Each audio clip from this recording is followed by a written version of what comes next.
Good morning and greetings from just across the pond. When I first considered speaking about humor and satire in Goethe's play, Faust, I was quite intrigued. For those of you who are not yet familiar with Faust, it's divided into two parts. In part one, an elder Faust, he's the main character, he falls in love with a young woman, Margareta or Gretchen. Faust seduces Gretchen and she gives her mother a sleeping potion so that Gretchen and Faust can go to bed together. However, her mother dies from the sleeping potion, and the unwed Gretchen gets pregnant with Faust's child. Gretchen's father is not in the drama, but her brother Valentine comes to avenge her, and he is killed by Faust in a sword fight, and he curses his sister before he dies. She is then pursued by an evil spirit in a cathedral of all places.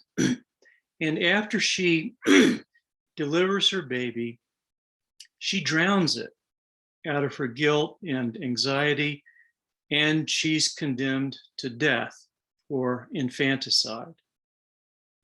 Now, in the course of all of this ongoing tragedy, Faust, who's the father of her illegitimate child, abandons her.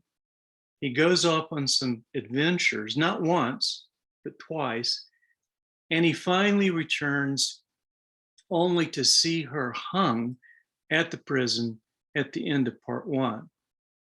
Now, this is black, black, black, very black.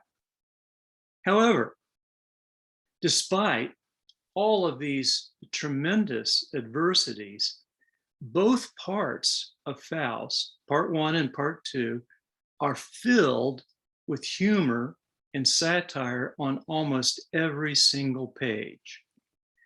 And almost every word that comes out of the mouth of the devilish Mephistopheles is immensely funny. So, where to start? Well, we can actually begin with the satire that opens the very first lines of the play. Now, this features Faust as a very eminently distinguished university professor. He has mastered all of the medieval academic disciplines, law, philosophy, medicine, theology. In fact, they call him Magister, doctor, no less. And for some 10 years now, he has led his pupils by the nose only to discover, and I quote, "There is nothing we can know. It fair sears my heart to find it so." This theme of ridiculing and disparaging academics, this is an ongoing satire of scholarly studies. It continues throughout the narrative. In part two, for example, comes the observation, I quote, "Also a learned man still studies on, since there's naught else he can." That is, a college professor continues to work away because he just doesn't know how to do anything else. And scholars are by no means the only educated group that Goethe makes fun of.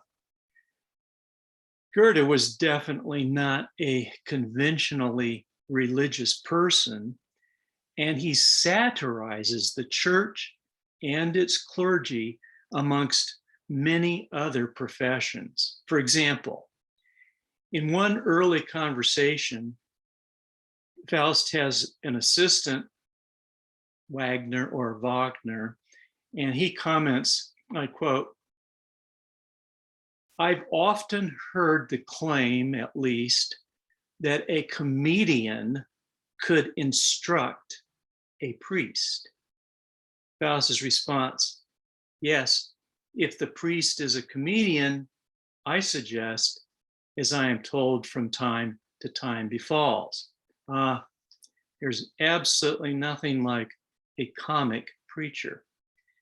Well, such comments as these are frequently being made by Mephistopheles. He's a supernatural, demonic figure, or a sort of devil. And he's also the second most important character in Faust's tragedy. Mephistopheles, or Mephisto, first appears just after Faust has attempted to commit suicide. And the reason he comes is he comes in order to capture the soul of Faust for all eternity. This is a fairly serious moment, right? And yet, when when Mephistopheles, a virtual incarnation of evil, eventually enters, it's not only as a modest dog, but as a black poodle. So right off the very beginning of this drama, Goethe is humorously lampooning none other than Satan. I've already mentioned that the play opens with a satire on the academic profession. This simply goes on, and it climaxes when Mephisto, he's trying somehow to permanently capture Faust's soul, magically has him become infatuated with Gretchen. Now, Gretchen is of very humble origins. She doesn't have any formal educational background at all. Faust himself refers to her as that young wench. So we witness this scholar's heart being won by a poor working class girl. Now, this is actually not at all that uncommon, as many of you in the teaching profession can confirm, but to see it play out in a drama is still very amusing. Now, there are undoubtedly, without question, some very tragic moments in part one. There's a duel between Faust and Gretchen's brother, Valentine. He curses his own sister for her ruinous relationship with Faust just before he dies. Gretchen then, she seeks comfort in the church, but she's pursued and harassed there by an evil spirit. Immediately after this, Mephistopheles persuades Faust to accompany him to Walpurgis Night in the Harz Mountains. Now, Walpurgis Night was, it's an official Catholic feast day, but it was also celebrated by demonic powers in some kind of satanic orgy. It was a real bacchanalia of drunken revelry. This involves one comic scene after another, with Mephistopheles dressed up so that no one can recognize him. And this includes him wearing cloven hooves. Every time Faust turns around, something else just hilarious happens.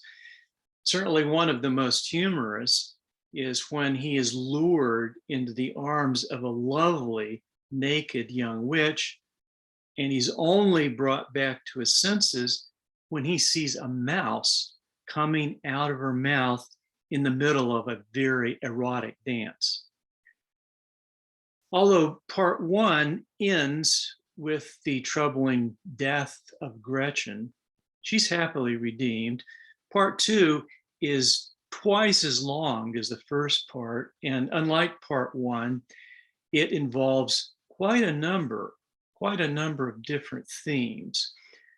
Towards the beginning of this part, in Act One, we're introduced to an otherwise unnamed emperor.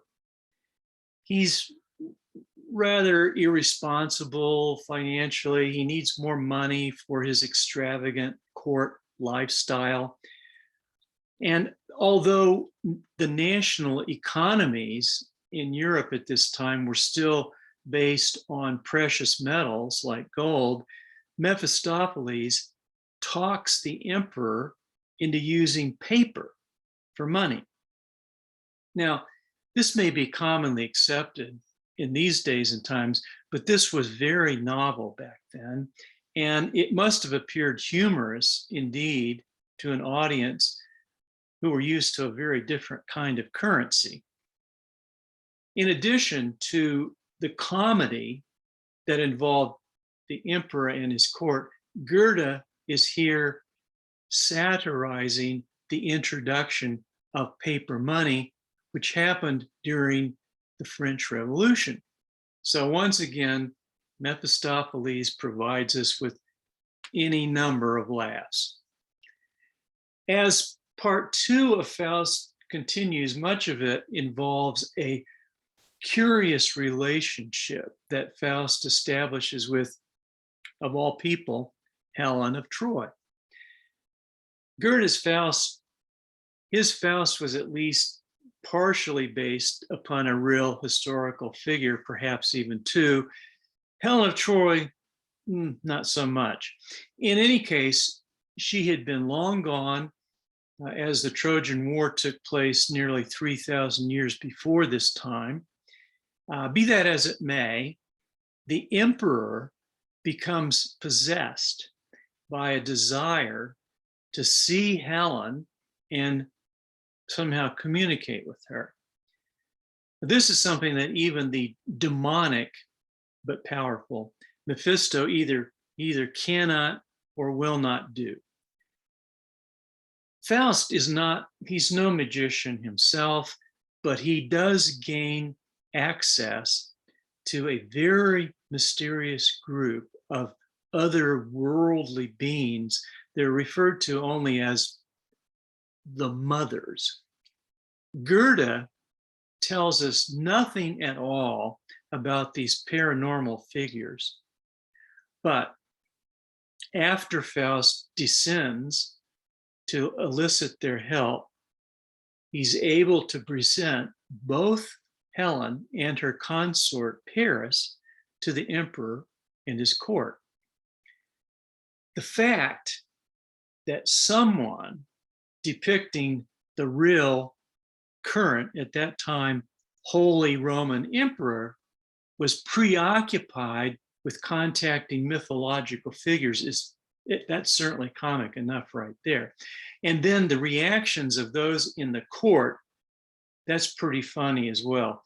For example, after Helen's appearance, one lady comments, "Good height, good figure, just the head too small."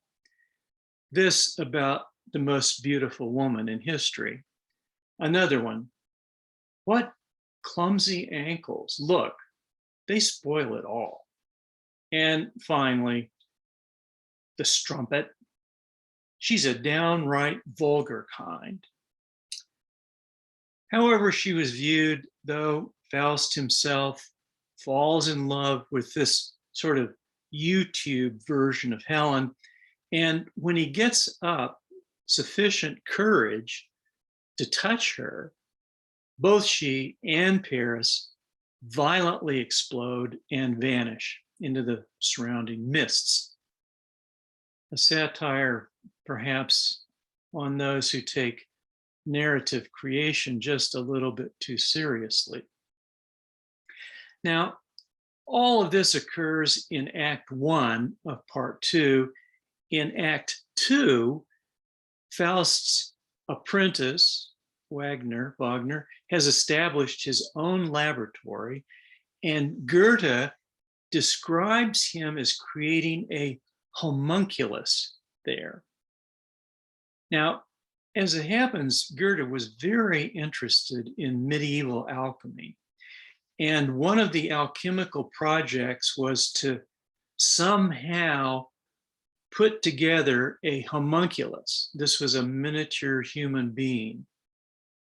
Now, we first come upon Wagner's little man, and he's in an alchemical vessel where he's not now merely alive, but he can talk.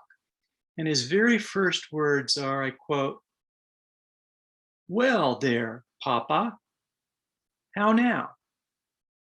It was no jest. Clutch me affectionately to your breast, but not too roughly, or the glass might shatter. Such is, you see, a property of matter." Very wise and witty humanoid midget. Homunculus thrives and is very comically funny during Act 2, and we see him interact in some amazingly humorous ways with both Faust and Mephistopheles, although he does expire at the end of the act because the glass container that he lives in and was created in is finally smashed. Now, the unnamed emperor of Act 1 that I mentioned, he reappears in Act 4 because he's warring against yet another unnamed emperor. Faust and Mephistopheles, they join in this battle on the side of the first emperor, and Goethe is clearly not taking this conflict very seriously, as it is eventually won due to the help of three mighty men, and they're named Bully Boy, Grab Quick, and Hold Tight. Well, notwithstanding their brief aid to the emperor, Goethe makes light of it, as he then reports that these three mighty men then turned to looting. So their assistance has been, at best, rather ambivalent. Faust, on the other hand, is magnificently rewarded with a vast tract of new land for all of his war efforts. And here, Goethe once again turns to humor, because all of Faust's territory lies under water, and it's of no particular immediate use. Oh well. The very final act focuses on Faust's efforts to reclaim this submerged property that the emperor gave him. And he's able to live on it successfully until the age of 100. Now, naturally, Mephistopheles aids Faust in this major project, final major project. And Faust then dies towards the very end of the play. And this is where I believe that one of the most humorous episodes in the entire tragedy takes place. The whole history of Mephistopheles' association with Faust, all the way from Black Poodle until the Land Reclamation Project, has been completely focused on ensuring that Mephisto eventually walks away with Faust's soul to file away in a burning hell for all eternity. This has been his object all the way from his machinations with Gretchen to his helping Faust recover his land. Basically, when Mephistopheles appeared near the very beginning of the play, as Faust was suicidally depressed, Faust, agreed that Mephistopheles would be awarded his soul if Faust ever had such a delightful experience that he begged that that experience not pass. Now, whether or not Mephistopheles really won this contract or lost it is still being debated academically, and I won't pursue that any further now. But what actually happens in the play is comic indeed. After Faust expires, his soul eventually begins to drift upwards towards heaven, primarily because of the redemptive love that Gretchen of part one feels for him. When Mephistopheles sees what is happening, he immediately chases after Faust's soul because he's quite confident it really belongs to him as a result of their inviolable contract. But as they both glide upwards together, they're met by a chorus of youthful angels. And these little angels seduce Mephistopheles into temporarily disregarding Faust's soul, and it permanently enters heaven, where it unites with Gretchen and the Mother of God, the Mater Gloriosa. I want you to listen now, finally, to some of Mephistopheles' final words. And I quote, talking about the little angels. You pretty children, let me quiz you.